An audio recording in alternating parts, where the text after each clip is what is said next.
and Twitch are open. Tweet, and we will see.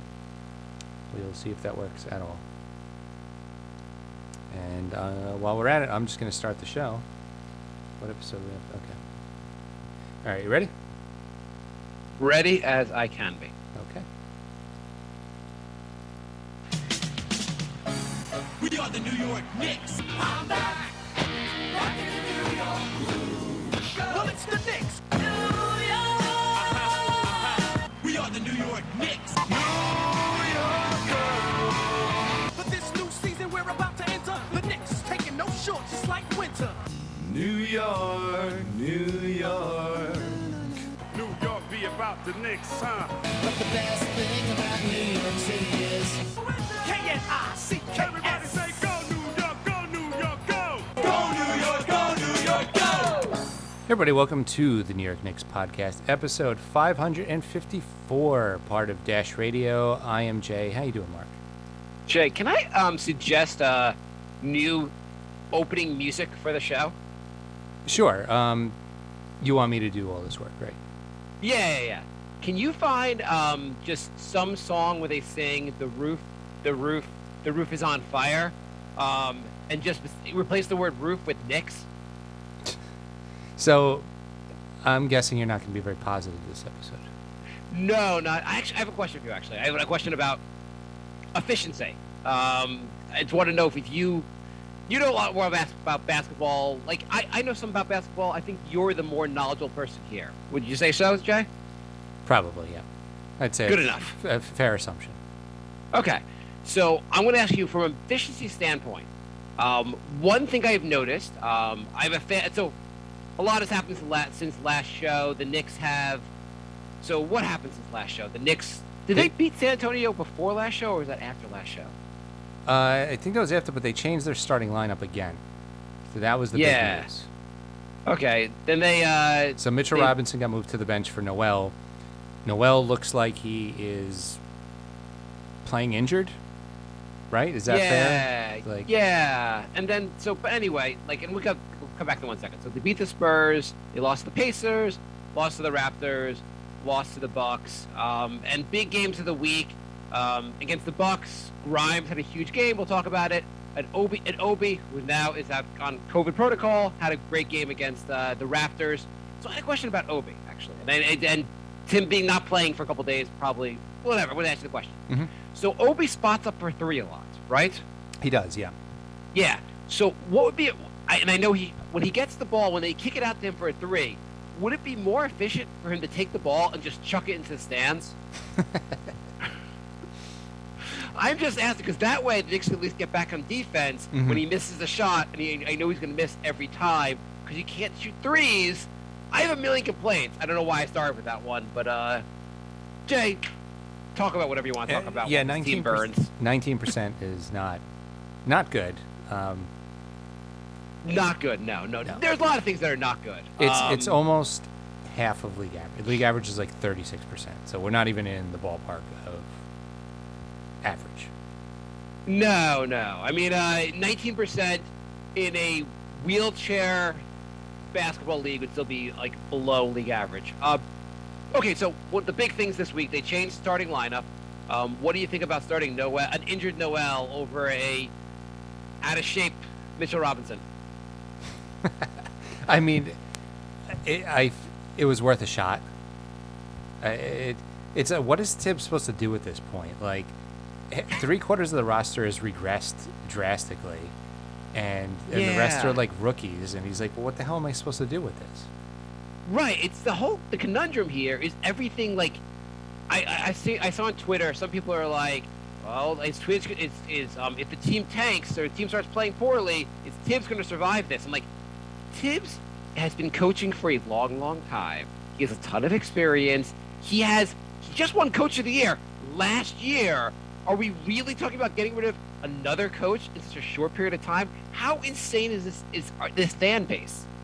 Especially since, like we said, you can make your gripes about minutes or players that aren't playing or some of the rotations, even the fact that it seems like there's no offensive scheme, like at all. None whatsoever. Yes. It seems like there's no plan. But on the other hand, I don't think we're at firing stage yet. He won Coach of the Year last year.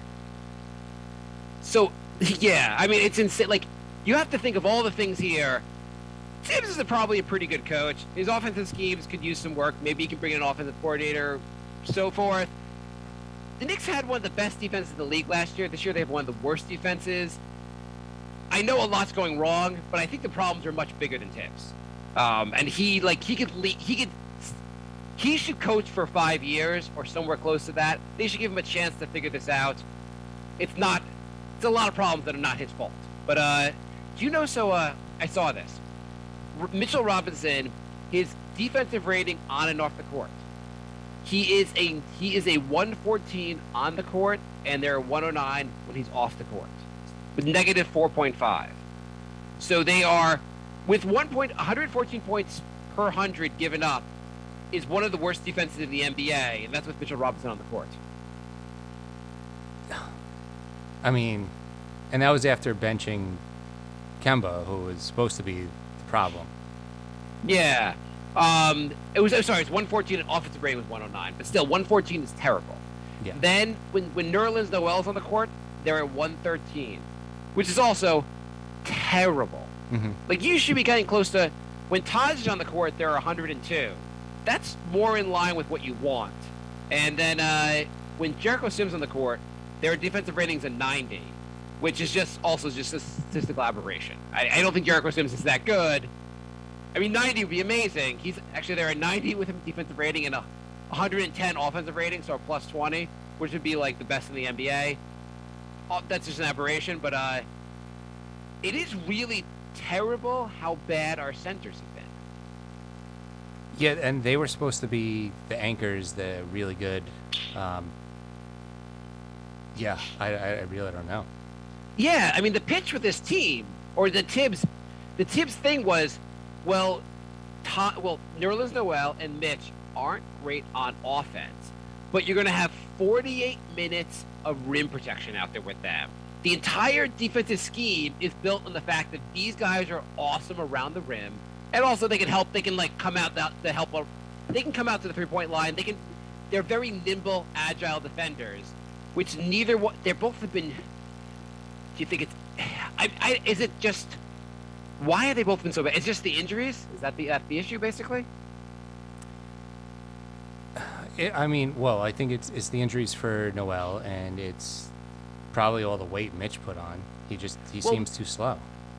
Well, Mitch had a broken foot, which made it very hard to do you can lift a lot of weights, but you really can't do a lot of you can't. It's hard to stay in shape basically and play basketball when you have a broken foot. Yeah. So his foot healed up right before the season started. So that really kind of limited. He came to the season a little bit out of shape. Understandable, but a little bit out of shape. Maybe the Knicks should have given him 2 more weeks to practice running and get back in shape. I don't know. But he seems like he hasn't caught up to being NBA shape yet. Noel has been so banged up that he's just looked half broken on the court. Do you think? Can we just say both guys, the injuries, if they had been healthy, this defense would look is that?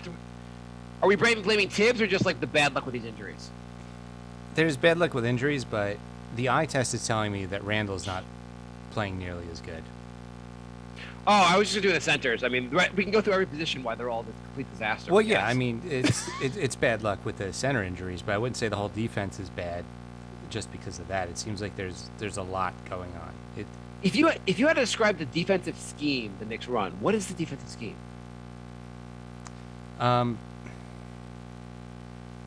It seems like there's no scheme anywhere, really. I mean, well, I would describe the scheme, they used this last year, was kind of everyone hedges to the paint, everyone packs the paint and jumps out at 3-point shooters, basically. Would we have kind of fair? Yeah, but it seems like they're slowing their rotations. It seems like there's some confusion whether they should go over or under screens. I mean, as we talked about last show, no communication whatsoever. I'm going to switch. I'm not going to, just to be disagreeable. Yeah. Well, it looked like Randall was actively trying to avoid Giannis, When Giannis touched the ball, Randall would yell switch no matter where he was. He wanted nothing to do with it.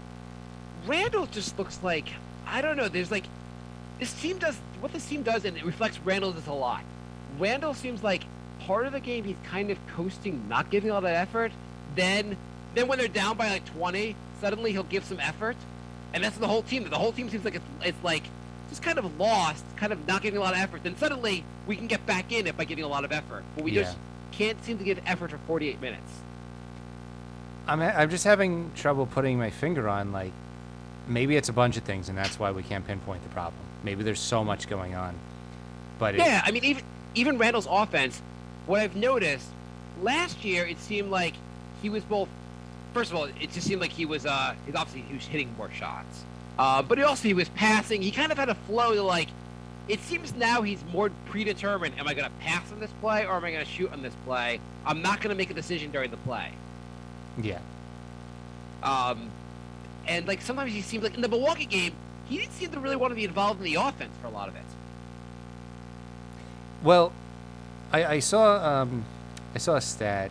I'll give him credit. The Max Hoover on Twitter posted Randall only had 5 assists on 14 potential assists versus the Raptors, and 7 assists on 18 potential assists versus the Bucks.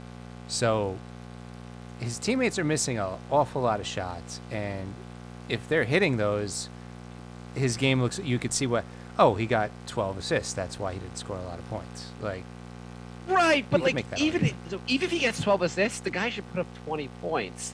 Like that should be a given every night if you get to 20 points. Yeah, he has more single point games this season than he did all of last season already. So that's not good. Right, he's not Draymond Green where like he fills up the stats and like and his defense is so good that we don't care that much if he scores too much. Like Randall, like a lot of like not every pass is going to equal an assist, and that's helpful. I mean, he was trying to get other teammates up. He's got to play some bully ball. He's got to hit some threes. He's got to provide some offense. He's our best offensive player, and a lot of times you're like, what the hell, really? Yeah.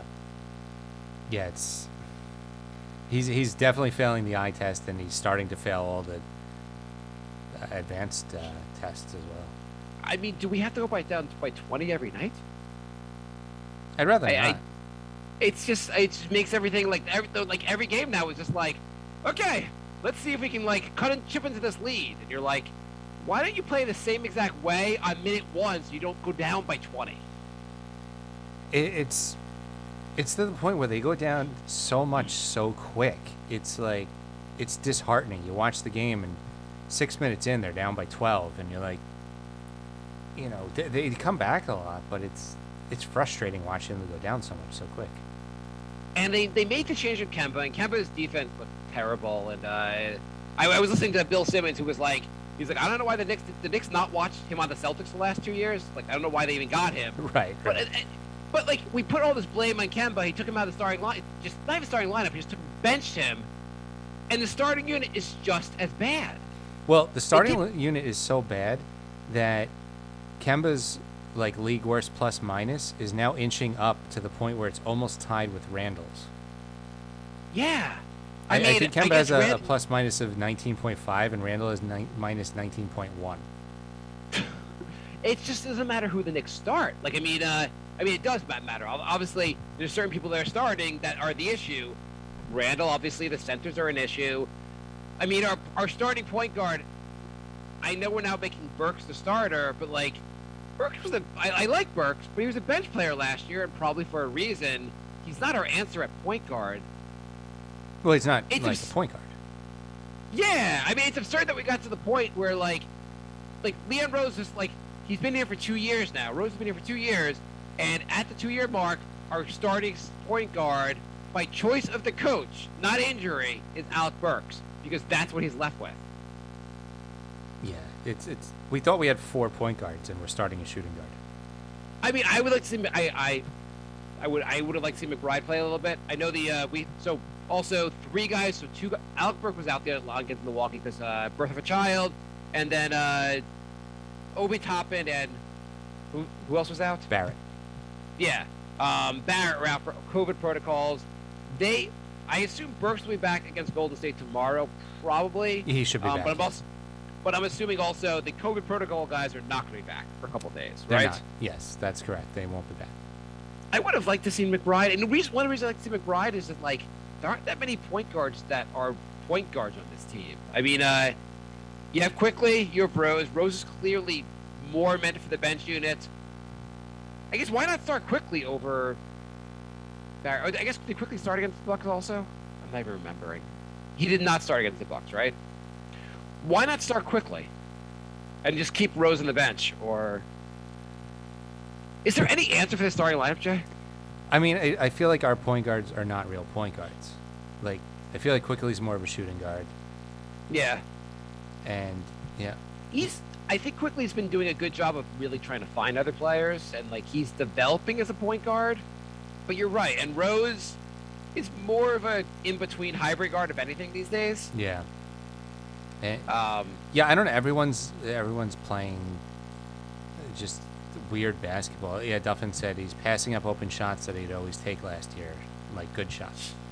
there are so many shots where he's passing up, and there's overpassing on offense where, like, the team gets down to the last second on the shot clock because no one wants to shoot the goddamn ball. Well, they either overpass or then they do ISO and don't pass at all. There seems to be, like, no in between. And there's no off-ball action. Some guys cut, but like, there's no setting a screen to get someone else open. There's no like double picks. There's no creativity to the offense at all to get guys going. We are nyknickspodcast@gmail.com if you want to email us. And I thought this was fitting. Jorge writes, it's funny how things play out. And he sent us a tweet that you wrote 5 years ago. And it says, the D-Rose trade makes perfect sense because Porzingis is probably 5 years from his prime, and D-Rose is 5 years from being healthy. And you nailed that one. Wow. That's really funny. Thank you, awesome fan. I wrote down some notes while I was watching the game the other night. I think this is while it was the Raptor game, but whatever. It's just notes from the week. Do the Knicks know that instead of staring at the ball, waiting for the rebound, they're allowed to guard or box out guys on the other team?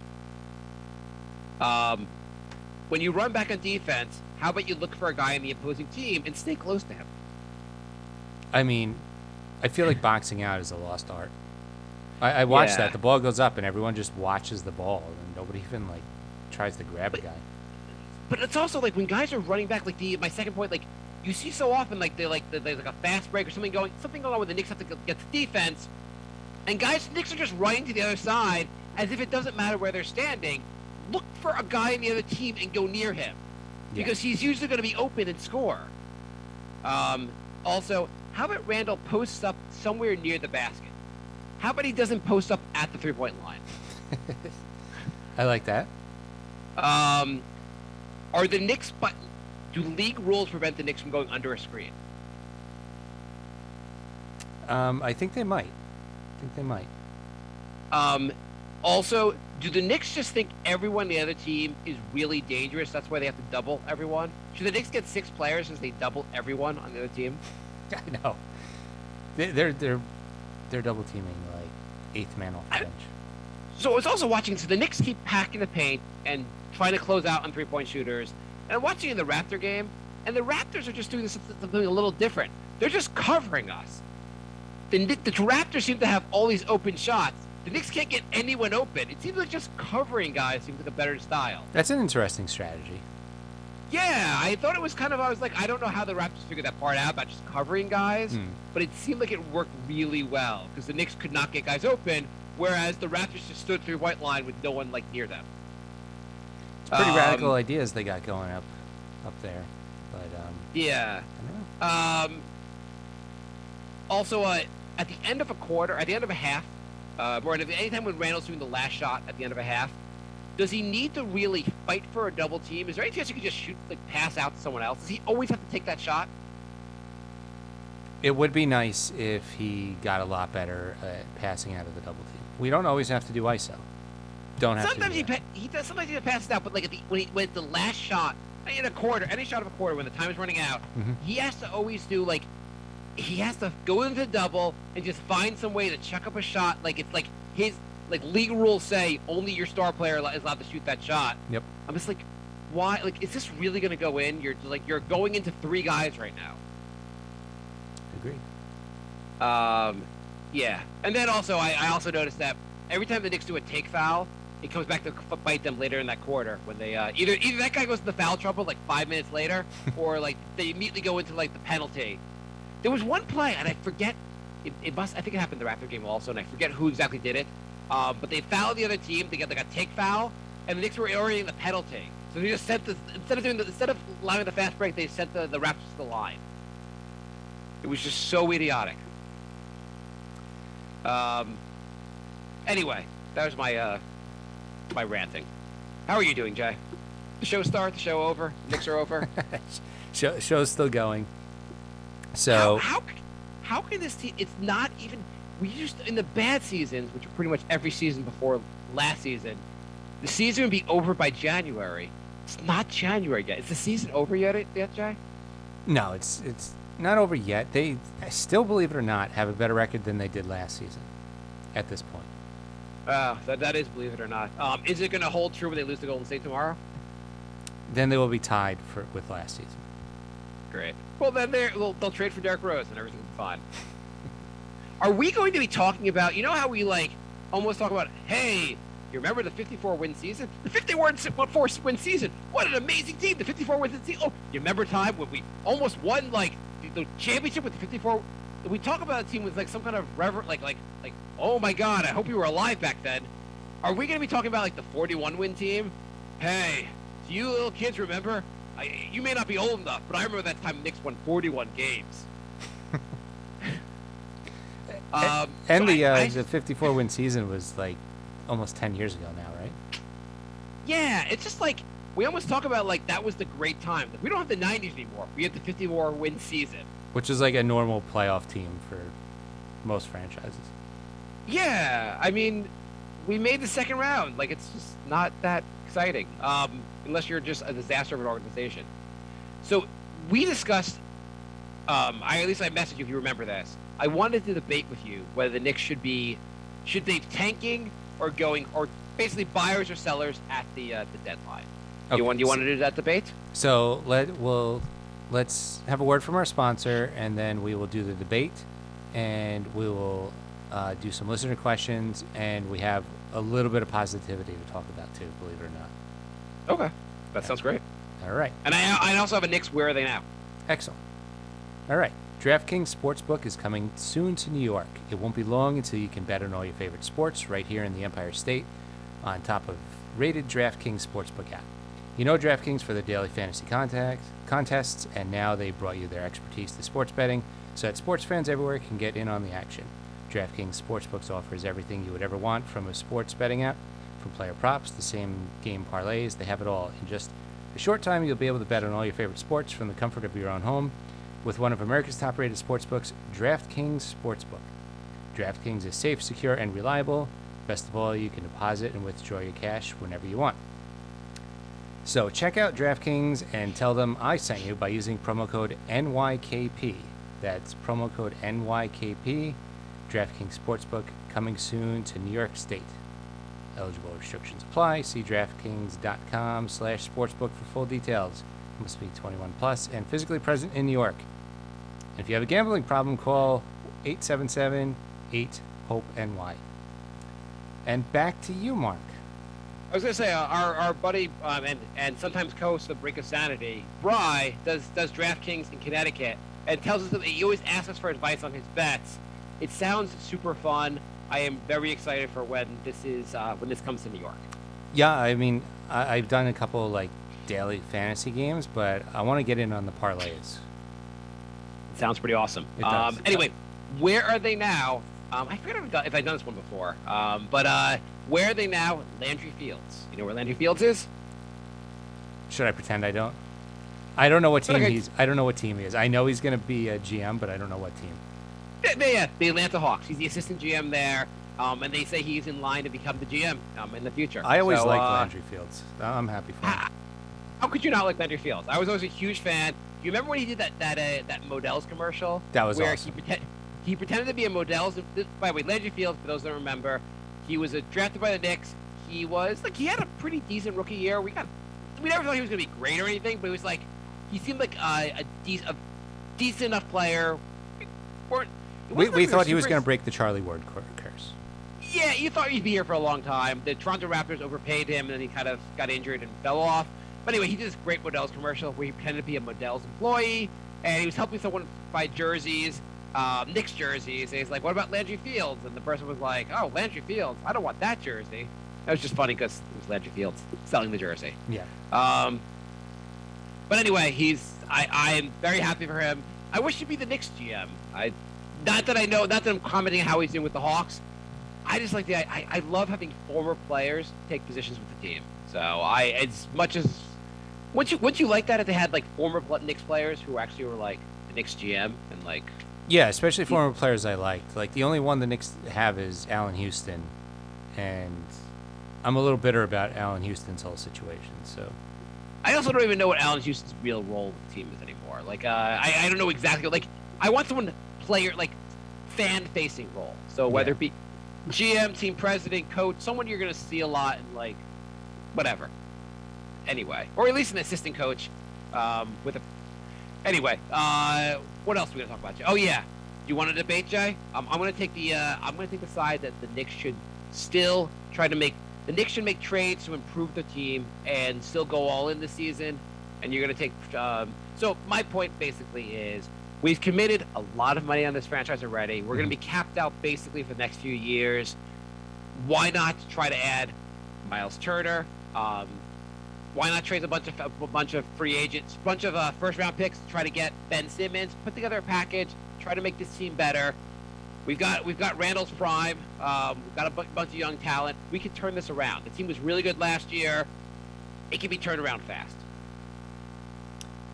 Before we do the debate, do you think if the Knicks traded Randall and, I don't know, maybe a first or something and got Simmons and then traded Mitch and Fournier and something else and got Turner, do you think that would be... So if you added, I mean, again, I don't think you could trade that realistic. Maybe you throw a bunch of first-round picks, maybe you convince everyone. But you're saying you get Miles Turner, you're losing what, Mitch, and you're adding Ben Simmons and getting rid of Randall. That basically the changes. Yeah, and to make salaries work, Fournier's gone, and maybe one of the young guys and a couple picks. But basically, let's just assume it's Fournier. Give me your starting lineup. Starting lineup would be Simmons, Burks, RJ, Turner, and Obi. I mean, you can talk about maybe switching Burks to the bench and putting in Grimes, whatever. And then you have Rose, Grimes. Well, you don't need a starting point guard if you have Simmons on the starting lineup. Well, he is the point guard, yeah. So what do I think about that? Mm-hmm. I think that'd be a pretty interesting team. I'm going to assume that if the Knicks trade I assume when Ben Simmons leaves Philly, he'll be up for playing basketball again. He is. I know he has issues with shooting. He's still a really good player. I would love to build this team. I would be very much up for building the Knicks around on Ben Simmons. If you're adding Turner, he'd be interesting also. I think the team would be really... I don't know if the team would challenge or... I mean, that goes... I think they're a playoff team, and they'd be a very interesting team to develop, to kind of build around. I'd like where the team would be going. I would be... If that was what Leon Rose pulled off, I'd be very happy to see how that goes. Yeah, I mean, it could go either way. Barrett would have to get a shot back because you can't have Obi and Simmons and then another guy who can't shoot. Right. Yeah, I mean, obviously you have to tinker out who starts, who's on the bench. And yes, guys have to play better.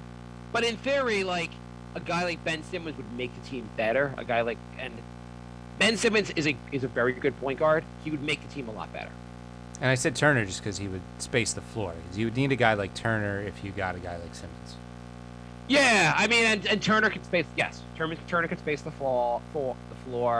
Turner, in many ways, he has a big upside, and maybe he's not being fully utilized in Indiana because of he's alongside what's his name? Big. Who's the power forward there? Sabonis. Yeah, Sabonis. Yes. They don't. It's not a great pairing to have the two of them together. Some people have said they're better off trading Sabonis. They're going to trade one of them. Maybe they It'd just be trade both interesting. and just blow it up. Well, I guess like the theory really is that the pairing doesn't work that well. So Yeah. maybe like you could still find a way. I mean, they're both youngish players. Mm-hmm. It'd be if you can find some way to kind of like readjust and then start, and it might be a better move than just blowing it all up. Yeah. But yeah, of course, yeah, I would like that. Would you? I assume you'd like that as well, Jay. Yeah, I think that would be very interesting. I would like to see that. So I don't see. So the only way I think we're getting Turner is we're going to offer probably multiple first-round picks, which I don't want to do. I would do multiple first-round. Would you do multiple first-round picks to get Simmons? I would do at least one, but I don't know if I would go more than I maybe think. Well, two. I guess like, would you give up? Here's the better question: would you give up 4 first rounds to get those 2 players? No, not. I don't think 4. Well, you just said you're going to add Miles Turner and you're going to add Ben Simmons, and obviously there's going to be more to these packages. But in total, would you give up 2 for each pick? And also, we're talking about the Knicks have their picks, and then they have these 2 extra picks. Well, that's the thing. The Charlotte one is top 18 protected, so that's not. That's The not Charlotte, that bad. the Charlotte and the Dallas picks aren't that great. It's the Knicks Right. picks everyone's going to want. Everyone Yeah. thinks the Knicks are a disaster. Right. I would be fine. Let's just say the price is getting up to 4 Knicks picks, or maybe two Knicks picks, those 2 other picks, and 2 pick swaps. I think if you're gonna do one, you have to do both because. Right. I'm just saying, like, yeah, exactly. My point really is, at that point, if you're getting Simmons, you have to get Turner. Yeah. So I'm willing to give up a bunch of first-round picks to try to experiment because really the only options, I guess we didn't even do our debate, but the only options I see here really are either go back to tanking and just try, like, we tried to get good too fast, which is sometimes it happens, but the problem with that is we did it before we had enough talent on this roster, and we've had so many years of just failed drafts that there's not a lot to build with. I mean, yes, they hit on KP, but they turned him into nothing. And KP, whether you want him now or not, for the injuries, but either way, that draft didn't really work out well. Overall, it's not worked out for now, at least. And then from there, Kevin Knox and Frank clearly just failures as far as draft. Didn't really help the Knicks. Mm-hmm. They got Mitch, which is a value pick in the 2nd round, but he's decent. You got Obi, who seems to show some signs of light, but it's still. And you got a bunch of guys who are if they're a bench player for you, there's no star play, and RJ is not taking a step forward, which is the biggest issue of all. Right. If RJ takes a step forward this year, everything else is justified. Like RJ takes a step forward here, you're like, there's a lot to build here. We're going forward. It's just a matter of figuring out the way to do it. When RJ is stepping laterally or stepping backwards, you don't know where the hell this team is going. Yeah. All Because- right, we're yeah, we're almost out of time, so let's do some questions. EMP Tay says Curry breaking the record in MSG is going to be the best moment in Knicks history in a decade. So he did only hit 1 3-pointer in the 4th quarter of today's game, which means 1 more 3 and he ties the record, and another 3 and he breaks the record, which he will do both tomorrow at MSG. My prediction is tomorrow he only hits 2 3-pointers. The first one will happen in the 1st quarter early on, and then he'll miss a bunch of shots. And then, with 0.3 seconds to go in a tie game in the 4th quarter, he will hit a crazy 3. I'm sorry, he'll hit a 3 where the Knicks just don't cover him to win the game. Ive says Randall Walker Knox first rounder for Simmons. I would do that. What was it? Randall, Walker, Knox, And a first. and 2 firsts even. The problem, so Philly's not going to do this because they need to get better now. They have to be. Do you think they'd be convinced that Randall would make them better now? Because they don't Yeah. care as much about the first picks. I Yeah, mean, I guess Randall makes you better in the sense that Randall's better than literally no one showing up. Randall's a good player, and maybe with a better supporting cast. I I would think Randall with Embiid would be a lot better. Yeah, I mean, you're going for the title this year. You don't have much of a window. First of all, I think it's insane if Philly and the Nets don't make trades. Like, you have to figure this out. You're going for the title this year. But Kyle writes, should we trade Randall? This is on Facebook. Depends. I can't give a straight answer. Depends what the package is. If you're getting Simmons and Turner, yes. Okay, so what about De'Aaron Fox? And also, I asked this on Twitter, but maybe you can answer this. Instead of De'Aaron Fox, what if you just got an actual Fox? Would you do the trade? I mean, the Knicks need a point guard so bad. I would probably do it. Yeah, you need a point guard really bad. Like, I'm just wondering, is there a value of just getting off Randall's contract, like moving on from Randall? I don't know. I'm not ready to say, like, it's a bust yet. I mean, he's having a terrible streak right now, but he can pull out of it. You know how you know what when he became bad? The moment we bought a Randall jersey for my son. The minute So we it's your did that, fault. he Your sucked fault. ever since. God damn it. Dan writes, do you think Grimes will get more minutes now? What did Kemba do to Tibbs to get benched behind Knox? Is he going to going to the younger guys more? Maybe. I mean, we didn't even talk about Grimes. He was awesome last game. 7 threes. Yeah. 7 threes. I mean, his defense was so-so, but it looks like he has potential on D. He was playing a lot of hustle. Dude, would you like to see the Knicks just play a lot more of the young guys? Yeah, if they're gonna play like that, absolutely. Yeah. I don't know. I kind of love when the young guys play, and I always get excited about it's always exciting when the guys you draft are like first or second or third year start playing pretty well. But Yeah. So I assume Grimes is going to play more, hit a bunch of threes. The Knicks need guys to get shots. Anthony writes, how bad is this team? Seriously, did Tibbs lose the team? Has Tibbs lost the team? Oh yeah. We'll let that- There you go. Brian writes, are we sure Randall for Simmons deal is Perfect a bad timing. idea? While we downgrade from mid-range and deep on offense, I guess. It's not like Julius has been super efficient from there. We are 100% upgraded with a top 5 defender in the NBA, playmaking and athleticism. I agree. Yeah. I think Simmons would be a tremendous. I would take him over Randall in a heartbeat. He is an all-star. Obviously Randall was off last season. I just think Simmons does so much else on the court. Paul writes, how do we get Cat for Randall and some of our big guys? Doesn't solve the point guard problem, but maybe a safer move than Lillard. I don't see why Min would do it, though. Do you know he's the Timberwolves franchise leader in three-pointers already? Tell me this. Jay was doing some research today. Tell everyone the research you were doing about three-point shooting. I was just really repeating the ESPN power rankings this week. Did the franchise leader for three-pointers on every team. And I just found it interesting. Like, what's his name on the Bulls? Zach LaVine Zach is the LaVine. all-time franchise. Yeah, he's hit more threes than Michael Jordan ever hit in the threes. On the Bulls. Yeah, Joel Ingles has more threes than John Stockton. I just found that kind of stuff like insane. How much the NBA has changed. Like Stockton was on the team for 20 years, and Ingles has more threes. And Devin Booker's about to pass Steve Nash. Yeah, by next year. Yeah, which is crazy also. Yeah, so, I don't know. Would you trade? I don't love trading for Lillard. By the way, Lillard and Bradley Beal are both not shooting well this year at all. No, they're not. I mean, I would rather Beal. Lillard's over 30, and I just undersized guards that are over 30. I don't want any part of, especially when he's making $50 million a year. Yes, yeah, that's true. Lillard wants an extension for an extra on top of the extension he already has. He wants 2 more years at $100 million.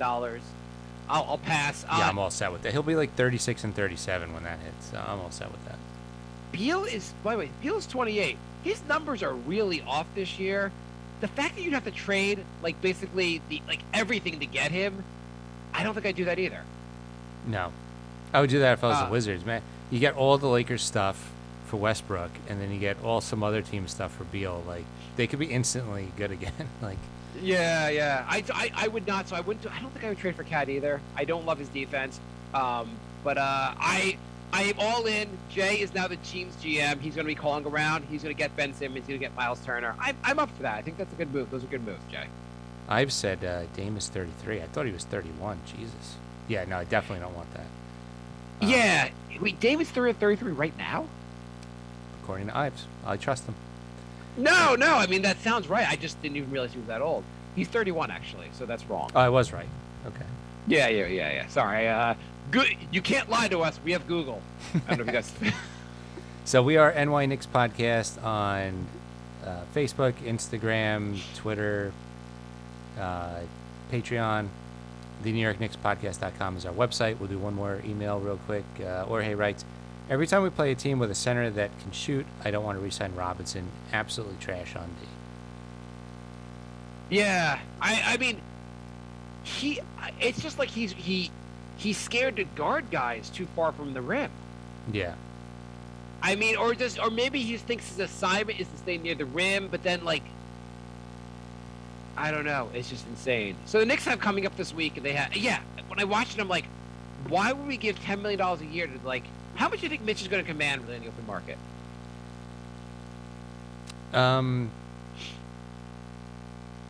12 to 15? 12? I think there's a 0% chance that I guess everyone gets so much money these days, but I'm thinking he's going to get a 1-year deal. Or centers are really not valued these days. Maybe he'll get a 3-year, $30 million deal. I don't think he's getting a ton. Depends if he stays. If he gets injured again, that's probably gonna chop into his contract a lot. Jay, if? Yeah. Are you really saying if? Next he's a injury. walking injury. Yeah. He can't. This has been a disaster of a contract season for him. Yeah. Right. And we gave a lot of money to Noel, and it's not going great. Anyway, before the next show, the Knicks have they got Golden State, they got Houston, they got Boston. We're gonna have a good week, Jay. Yeah. 1 and 2. Thanks for listening, everybody. Not 2 and 1. We're not gonna beat Boston. No. Nope. Not the way we're playing right now. So thanks for listening, everybody. Thanks for the follow, and we will be back next week. Stay tuned. We have a comedy show, The Brink of Sanity. We will be on Wednesday, same platforms. So follow here, and you can see those shows. All right. Goodbye, everybody.